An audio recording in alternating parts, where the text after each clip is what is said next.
जय हिंद स्टूडेंट, आपका स्वागत है आपके अपने चैनल जीएसवी तस्लीम सर में। मेरा नाम है तस्लीम अंसारी। चलिए स्टार्ट करते हैं। आज हम आपको एस ब्लॉक एलिमेंट के कुछ जो एलिमेंट होते हैं उनको याद करने का एक ट्रिक बताएंगे कि आप एस ब्लॉक के एलिमेंट को कैसे याद कर सकते हैं। तो उसके पहले सबसे पहले ये कि एस ब्लॉक एलिमेंट किसे कहते हैं या एस ब्लॉक तत्व किसे कहते हैं। ओके, यस ब्लॉक देखिए आपका जो आवर्त सारणी है, जिस समय प्रेजेंट टाइम में हम जो पढ़ रहे हैं मॉडर्न पीरियोडिक टेबल, आधुनिक आवर्त सारणी, जिसको दीर्घाकार आवर्त सारणी के नाम से भी जाना जाता है। तो इस आवर्त सारणी में 4 ब्लॉक के तत्व बनाए गए हैं, yes, P, D, F. F block के तत्वों को आवर्त सारणी से बाहर रखा गया है। और रही बात 3, यस, पी और डी ब्लॉक के तत्व वो आवर्त सारणी में है।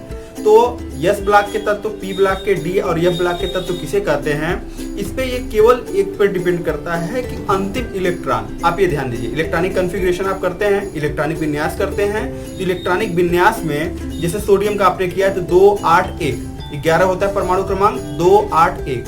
तो जब आप उसको करेंगे सोडियम का, ओके, 11 होता है 2, 8 और 1। तो ये इलेक्ट्रॉनिक विन्यास इसका हो गया बोरबरी के नियमानुसार। और अगर आप बाउ के नियमानुसार करेंगे 1s2, 2s2, 2p, 6, 3s, 3s1।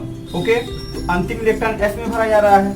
तो आप बाउ नियम से करेंगे तब आपको कंफर्म होगा अंतिम इलेक्ट्रॉन किस में भरा जा रहा है, s ब्लॉक, s ऑर्बिटल में, s उपकोष में। ओके, तो अगर s उपकोष में भरा जा रहा है, s ऑर्बिटल में भरा जा रहा है अंतिम इलेक्ट्रॉन, तो उसे बोलेंगे यस ब्लॉक का तत्व। अंतिम इलेक्ट्रॉन अगर पी में भरा जा रहा है तो पी ब्लॉक का तत्व, डी में भरा जा रहा है डी और एफ में भरा जा रहा है तो एफ। हाँ, आगे चल के कुछ एक्सेप्शंस मिलते हैं, जैसे हीलियम हुआ, उसमें अंतिम इलेक्ट्रॉन एस में भरा हुआ है लेकिन वो पी ब्लॉक का तत्व है, तो यही एक एक्सेप्शन है। उसके अलावा और जितने हैं वो सब अंतिम इलेक्ट्रॉन जिसमें भरे जाएंगे उसके हिसाब से उसके ब्लॉक के नाम को रखा गया है। तो वे तत्व जिनके अंतिम इलेक्ट्रॉन एस ऑर्बिटल में भरे जाते हैं एस ब्लॉक तत्व कहलाते हैं। तो इस तरीके से आपने एस ब्लॉक के तत्व का, अगर आपको पी ब्लॉक के तत्व का देना हुआ तो क्या बोलेंगे, वे तत्व जिनके अंतिम इलेक्ट्रॉन पी ऑर्बिटल में भरे जाते हैं पी ब्लॉक तत्व कहलाते हैं। ओके, वे तत्व जिनके अंतिम इलेक्ट्रॉन डी ऑर्बिटल में भरे जाते हैं डी ब्लॉक तत्व कहलाते हैं। और वे तत्व जिनके अंतिम इलेक्ट्रॉन डी ऑर्बिटल में भरे जाते हैं उन्हें हम डी ब्लॉक तत्व कहते हैं। अंतिम इलेक्ट्रॉन एफ में भरे जाएंगे तो एफ ब्लॉक तत्व। बहुत आसान है, अंतिम इलेक्ट्रॉन किस में भरा जा रहा है वो पता आपको कैसे चलेगा, इलेक्ट्रॉनिक कॉन्फ़िगरेशन, इलेक्ट्रॉनिक विन्यास से। ओके, इलेक्ट्रॉनिक विन्यास, ये जो वर्ड आया इलेक्ट्रॉनिक विन्यास किसे करते हैं, इलेक्ट्रॉनों का विन्यास, इलेक्ट्रॉनों का वितरण, किसमें, कोषों और उपकोषों में। कोषों और उपकोषों में इलेक्ट्रॉनों के वितरण को ही इलेक्ट्रॉनिक विन्यास कहते हैं। फिलहाल अब हम ये चलते हैं कि इसके एलिमेंट के नाम कौन कौन से हैं, कौन से वर्ग हैं, ये चीज देखते हैं। तो देखिए जो आपका एस ब्लॉक का तत्व है, ये बोर्ड पर आपका बना हुआ है, एस ब्लॉक एलिमेंट है। एस ब्लॉक एलिमेंट को 2 वर्ग में, फर्स्ट ए सेकेंड ए में बांटा गया है। फर्स्ट ए को बोलते हैं एल्कली मेटल यानी क्षारीय धातु और सेकंड ए को बोलते हैं एल्कलाइन अर्थ मेटल यानी क्षारीय मृदा धातु। अब देखिए यहाँ पर जो इनके नाम पड़े हुए हैं, एस ब्लॉक तत्व किसे कहते हैं तो आपको पता चल गया। और 2 वर्ग क्यों बन गया, ये भी एक क्वेश्चन कि 2 ही वर्ग क्यों बना, उससे ज्यादा बन जाता। तो एस जो आपका उपकोष होता है उसमें कितने इलेक्ट्रॉन होते हैं, मैक्सिमम 2 होते हैं, इसलिए 2 वर्ग बना। पी में कितने होते हैं, मैक्सिमम 6 होते हैं, इसलिए 6 वर्ग। और डी में कितने होते हैं, 10 इलेक्ट्रॉन होते हैं, इसलिए 10 वर्ग बन गया। इस तरीके से हो जाएगा। तो अंतिम इलेक्ट्रॉन जिसमें रहेगा उसके हिसाब से ब्लॉक को बनाया गया। एल्कली मेटल क्यों कहा गया, क्षारीय धातु क्यों कहा गया, देखिए इनके हाइड्रोक्साइड, इनके ऑक्साइड और हाइड्रोक्साइड, जैसे लिथियम की बात करें तो लिथियम का ऑक्साइड बनेगा तो Li2 होगा, और अगर लिथियम का हाइड्रोक्साइड बनेगा तो LiOH होगा।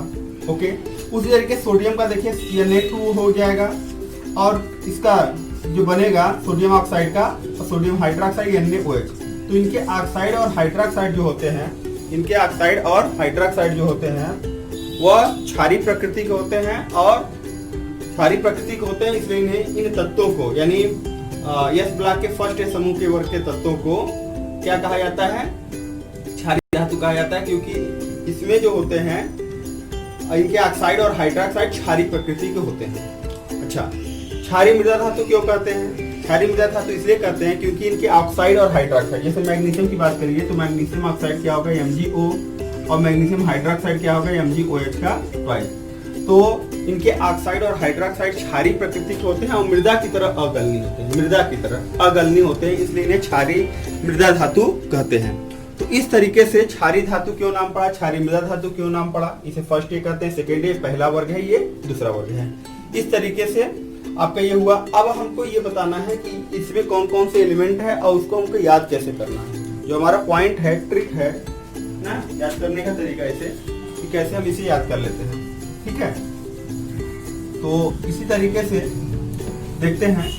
देखिए यहाँ पर दिया गया है hydrogen, lithium, sodium, potassium, rubidium, caesium, francium. इतने एलिमेंट हैं आपके इसमें एल्कली मेटल में यानी क्षारीय धातु में ना। Hydrogen, lithium, sodium, potassium, rubidium, caesium, francium. इसमें से जो फ्रांसियम होता है वो रेडियोएक्टिव तत्व होता है, और रेडियोएक्टिव तत्व बताया गया है कि जो अल्फा बीटा गामा किरणों का उत्सर्जन करके एक तत्व से दूसरे तत्व होते हैं, परिवर्तित हो जाते हैं, उन्हें हम बोलते हैं रेडियोएक्टिव तत्व। रेडियोएक्टिव तत्व क्या होते हैं? अस्थायी होते हैं। फिलहाल इसको हम कैसे याद करेंगे? देखिए यहाँ पर इसका एक एक वर्ड, शुरू का एक एक वर्ड लिया गया है ना, और कुछ में बना करके, जैसे एच से ह हो गया, LI से ली हो गया, और सोडियम में ना है ना, नाने लीजिए, पोटेशियम का की, और रुबिडियम का RB, सीजियम का से, और FR का क्या हो जाएगा, ठीक है, फरियाद, ठीक है। तो इसमें जो आपका वर्ड जो बना हुआ है इस तरीके से आप याद कर सकते हो ना। ये आपका ट्रिक बना हुआ है, ठीक है। तो आप एक सेंटेंस बना लीजिए इसका पूरा, हलीना ने की रब से फरियाद, ओके।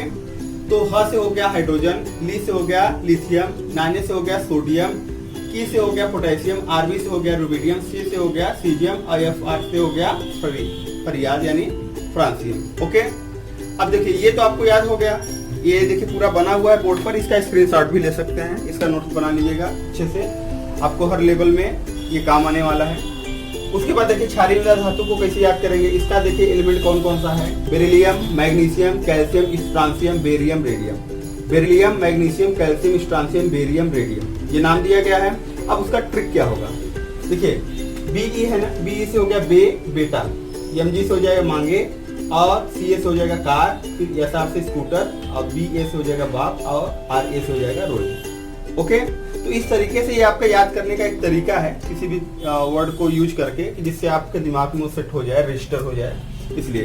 तो ये आपका सेंटेंस हो जाएगा, बेटा मांगे कार, स्कूटर, बाप रोल, ओके।